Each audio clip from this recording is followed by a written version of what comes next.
2022 ඒ කොටසේ 22 වෙනි ප්‍රශ්නය 2 ඛණ්ඩාංක ලක්ෂය හරහා යන අන්තක්ඛණ්ඩය 5 වූ සරල රේඛාවක සමීකරණය y සමානයි mx ධන c ආකාරයෙන් ලියන්න.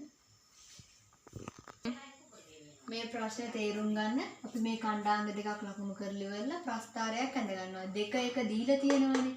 මෙතන මේ බිඳුව 5 ගත්තේ අන්තක්ඛණ්ඩය 5යි කියලා දීලා තියෙනවානේ.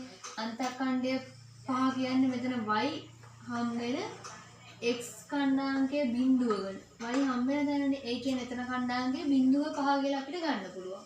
ඒ නිසා අනුක්‍රමණය ගන්න පුළුවන්.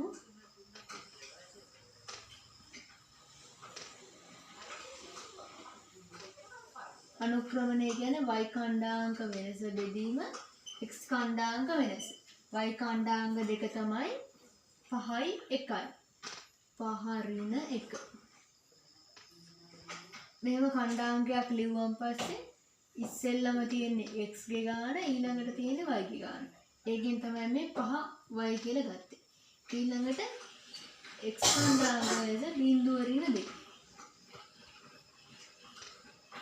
5න් එකක් 4යි. මෙතන බිඳුවෙන් දෙකක් ඍණ 2යිනේ. 4 බෙදීම ඍණ 2 ඍණ 2යි. මෙතන ධනයි ඍණයි ධන ඍණයෙන් බෙදුවම ඍණ 2යි. ඒ නිසා අනුක්‍රමණය එන්නේ ඍණ 2යි. අන්තක්ඛණ්ඩය 5යි කියලා දීලා තියෙනවානේ. ඒ නිසා අපිට y සමානයි mx ධන c ආකාරයෙන් ලියන්න පුළුවන්. මෙහෙම y සමානයි අනුක්‍රමණය ඍණ 2යි x ධන 5.